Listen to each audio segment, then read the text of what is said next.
लाल महाल, एका रात्रीत बदललेला इतिहास।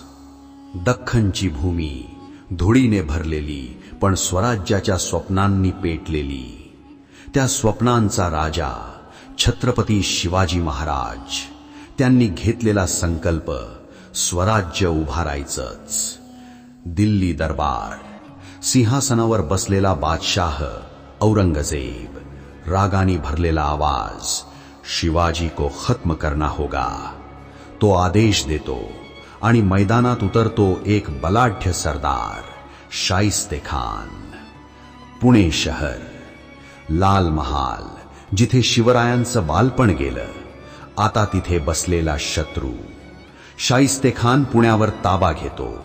मुघल फौजा सर्वत्र पसरतात। स्वराज्यावर सावली दाटते। आवाज अधिक तीव्र होतो। पण शिवराय थेट युद्धावर विश्वास ठेवत नव्हते।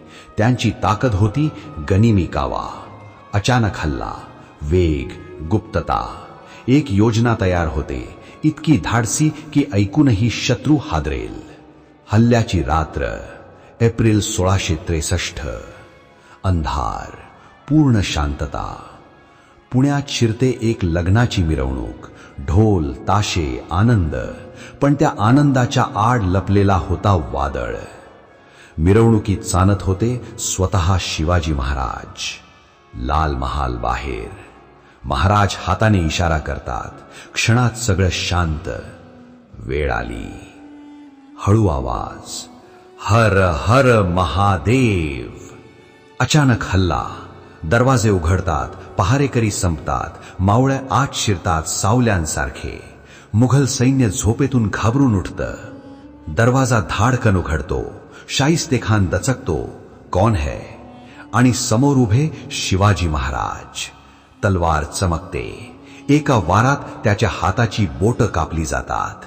रक्त, आरडाओरडा, गोंधळ। त्याचा मुलगा आणि अनेक सैनिक ठार। माघार। महाराज वळतात।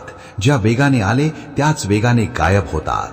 मुघल सैन्य अजून सावरतही नाही आणि मिशन पूर्ण।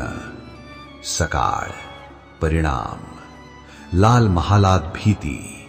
शाइस्ते खान जखमी, अपमानित। दूर दिल्लीत औरंगजेब संतापलेला। खानाला दख्खनमधून हकललं जातं। ही फक्त लढाई नव्हती, हा होता बुद्धीचा विजय। जिथे हजारो सैनिक अपयशी ठरले, तिथे काही मावळ्यांनी इतिहास घडवला।